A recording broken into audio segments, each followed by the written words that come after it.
Where are ghosts? Where are spirits? Where are your loved ones? Are they in the cemetery? Maybe.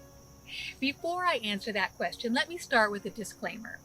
The spirit world, of course, is not scientifically proven, so any answers that I give are simply based on anecdotal information, my personal interactions with the spirit world, and spiritual texts that I've read over the years.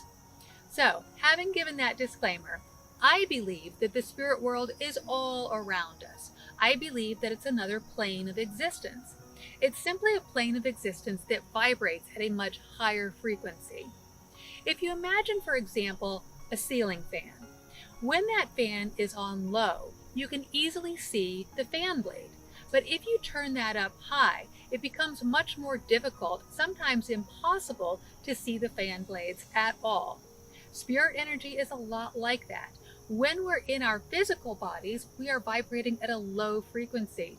When we are out of our physical bodies, we are able to vibrate at a much higher frequency, making it impossible for low vibrational entities to perceive. Basically, spirits can be all around us. Well, if that's the case, why do we find spirit energy more strongly in certain locations, such as a haunted house?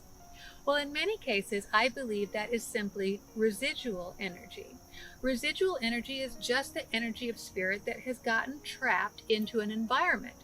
An example, if you can imagine that you've got a large ceramic jar and you fill it with coffee beans and you store coffee beans in this jar for many years.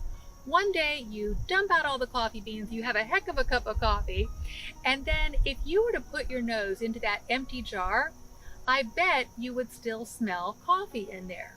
Residual energy is just similar to the residual oils from the coffee beans. It's simply leftover, a leftover vibration that has gotten trapped in the essence of a particular environment.